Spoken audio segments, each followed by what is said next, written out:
میں ایک وکیل ہوں اور پاکستان کا وکیل ہوں، پیپلز پارٹی کا وکیل نہیں ہوں، معاف کیجئے گا۔ تو اگر کور کمانڈر کا گھر ہے یا جنا ہاؤس ہے یا میرے گھر پر جو فائرنگ کی گئی ہے، میرے ڈرائیور کو زخمی کیا گیا، میرے گھر کا بھی اتنا ہی تقدس ہے اور اتنا ہی چادر چار دیواری کا تحفظ آئین میں متعین ہے۔ ایک غریب کی جھونپڑی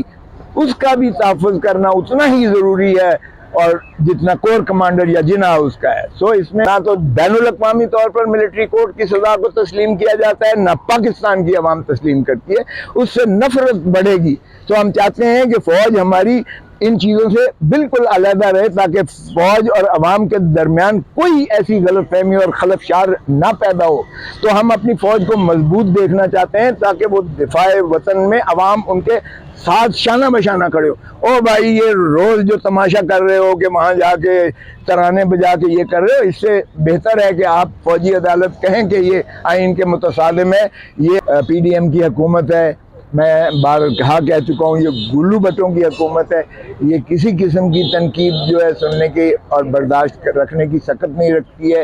یہ ہمارا جو ایک سیاسی کلچر ایک نیا جنم لے رہا ہے۔ فوجی اس وقت ڈکٹیٹرشپ نہیں ہے، مارشل لاء نہیں ہے اس ملک میں، لیکن منی مارشل لاء کی کیفیت بنا دی ہے اور لوگوں پر آزادی سلب کر لی گئی ہے، ان کے گلے دبا دیے گئے ہیں، میڈیا پرسنل غائب ہو رہے ہیں، اور جس طرح سمیع ابراہیم کو اٹھا کر اور اس پر ایک ایسا مقدمہ قائم کیا اور اب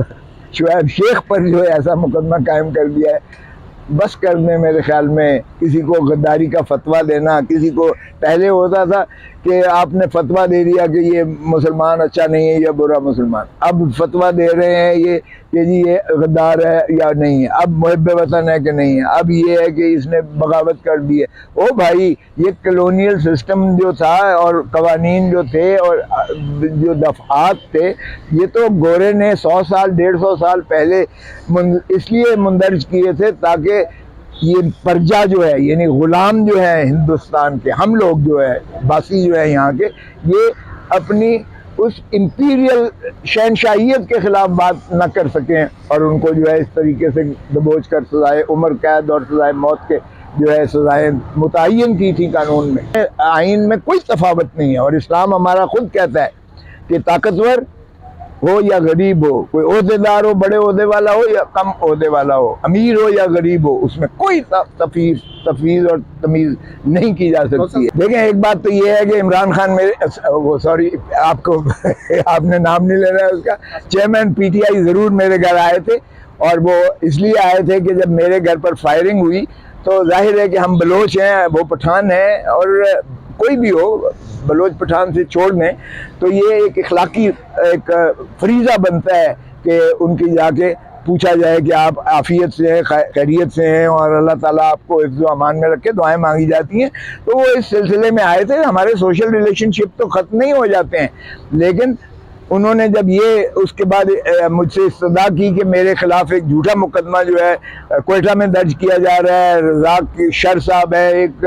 ان کو جو ہے شہید کیا گیا وہاں، جو ان کا اپنا ذاتی ایک خانوادہ تھا، میں نے نہ دیکھا تھا نہ جانتا ہوں میں ان کو، اور اسی دن پرائم منسٹر صاحب کے جو اسپیشل اسسٹنٹ ہیں عطا طارڑ صاحب، انہوں نے ابھی ایف آئی آر درج نہیں ہوئی اور انہوں نے کہہ دیا کہ عمران خان قاتل ہے، عمران خان، اور سارے آپ کے چینل نے سب پروگرام آپ کے بند کر دیے، ان کی اس فرمودات کو دکھانا شروع کر دیا۔ تو جہاں پرائم منسٹر ایک آدمی کو جو ہے اپنے سیاسی مخالف کو اس طرح سے نامزد کر دے اور پھر ایف آئی آر میں ان کا نام آ گیا، او بھائی، نہ ثبوت ہے نہ شواہد ہے، اور پھر اینٹی ٹیررزم کا لگا دیا گیا۔ اینٹی ٹیررزم وہاں کون سا آبجیکٹ تھا ٹیررزم کرنے کا؟ دہشت گردی کا تو کوئی عنصر اس میں تھا ہی نہیں طرح سے، وہ لگا دیا گیا۔ اور پھر اس پر ترا یہ ہے کہ اینٹی ٹیررزم جج صاحب جو ہیں، انہوں نے نہ آؤ دیکھا نہ تاؤ دیکھا، کوئی شہادت ہے بھی یا نہیں ہے، انہوں نے ناقابل ضمانت وارنٹ جاری کر دیے۔ تو مجھے وہی بھٹو کا جو ہے وہ نظر آ گیا کہ کیا یہ بھٹو کا پھر ریپلیکا دہرایا تو نہیں جا رہا ہے۔ میں چونکہ ان میں وکیل رہا ہوں، رانی شہید بے نظیر بھٹو کا بھی وکیل رہا ہوں، تو میں نے یہ چیزیں ہوتی دیکھی ہیں۔ ایک اور سانحے کا پاکستان متحمل نہیں ہے، ایک اور جو ہے پرائم منسٹر کو لحد میں اتارا جائے یا پھر ایک عدالتی قتل ہو، یہ اس کا متحمل نہیں ہے۔ تو میں نے بالکل، انہوں نے جب مجھے یہ ریکویسٹ کیا کہ میں ان کا وکیل اس کیس میں بنوں، تو میں بالکل اس کیس میں وکیل بنا ہوں، لیکن نہ میں کسی ان کی قانونی ٹیم کا حصہ ہوں، نہ میں پیپلز پارٹی کو چھوڑ رہا ہوں، میں پیپلز پارٹی ہوں، لیکن اس لیے وکیل ہونے کے ناطے سے میں انکار کر ہی نہیں سکتا۔ اگر کوئی شخص مجھے کہتا ہے کہ میری قانونی جو ہے آپ معاونت کیجئے گا، تو آئین اور قانون کے تحت مجھے کوئی حق نہیں ہے کہ میں اس کی بطور وکیل کے ان کی مدد نہ کروں۔ سو میں نے وکالت کے فریضے منظور کیے ہیں اور سپریم کورٹ نے میں نے وہ دائر کر دی ہے کوشش۔ اچھا، آپ نے کہا کہ آپ کے گھر پہ فائرنگ کی گئی، یہ آپ جو حق، تو کیا فائرنگ اس دباؤ کے لیے کی گئی، کیا سمجھتے ہیں آپ؟ یہ مجھ سے بہتر اس کا جواب آپ نے خود دے دیا ہے۔ دیکھیں، یہ جو پھول جھڑیاں ہیں میرے گھر پہ برسائی گئی ہیں، یہ ہم اس کے پہلے بہت پرانے واقف ہیں۔ جب بھٹو سے شہید کیا گیا تھا تو ساروں کو انہوں نے جو ہے تہس نہس کر دیا تھا۔ جب ہم نے تحریک چلائی بحالی عدلیہ کی، تو سب سے پہلا خون آپ کو دیکھا ہوگا آپ نے، میرا مال کی سڑکوں پر جو ہے گرایا گیا تھا، جب میں لیڈ کر رہا تھا وکلا کی تحریک کو۔ تو اس کے بعد مجھے پابا سلاسل بھی ہونا پڑا اسی کی پاداش میں۔ تو ہم تو یہ جب بھی مارشل لا آیا ہے، ہم ڈنڈے کھاتے آئے ہیں، اور یہ پھول جڑیاں ہمارے اوپر برستی رہی ہیں۔ ظاہر ہے میری کوئی ذاتی دشمنی تو نہیں تھی، تو آپ سمجھ جائیں کہ کس نے کرایا اور کیوں۔ یہ گلو بٹوں کی حکومت ہے، یہ رانا ثناء اللہ نے جو ماڈل ٹاؤن میں حرکت کی تھی وہی حکومت ہے۔ شہباز شریف وہی ہے جس کے گھر کے قریب سے گولیوں کی تڑاک کی آوازیں اس وقت آ رہی تھیں، اور 12 لوگوں کو مار دیا تھا، اور آج تک ان کو پوچھنے والا نہیں ہے۔ ابھی بھی یہ کہتے ہیں کہ کوئی اور عدالتوں کا منظور نظر ہے۔ او بھائی، قانون کی دھجیاں تو تم نے اڑائی ہوئی ہیں، آئین کو تم نے جوتی کی نوک پر رکھ کر جو ہے اس کو ختم کیا ہوا ہے۔ جمہور کو آپ حق نہیں دے رہے ہیں، لوگوں کو ووٹ کا حق نہیں دے رہے ہیں، لوگوں کو اسمبلیاں بنانے کا حق نہیں دے رہے ہیں، لوگوں کو آپ ان کی حق حکمرانی حکومت سے جو ہے محروم کیا ہوا ہے۔ آپ نے پاکستان کو سرزمین بے آئین بنا دیا ہے۔ تو میں تو کہتا ہوں کہ یہ رانا ثناء اللہ ہی اس کے پیچھے جو ہے ہو سکتا ہے، یا یہ گلو بٹوں کی حکومت ہو سکتی ہے۔ تو دیکھیں، ایک بات جو غلط فہمی پیدا کی جا رہی ہے، میں نے جو وہ فائل کی ہے ملٹری کورٹس کے خلاف، جس میں اعتزاز آسن صاحب سائل ہیں، پٹیشنر ہیں، اور میں ان کا وکیل ہوں، اس میں بھی ہم چاہتے ہیں کہ ہماری فوج مضبوط ہو،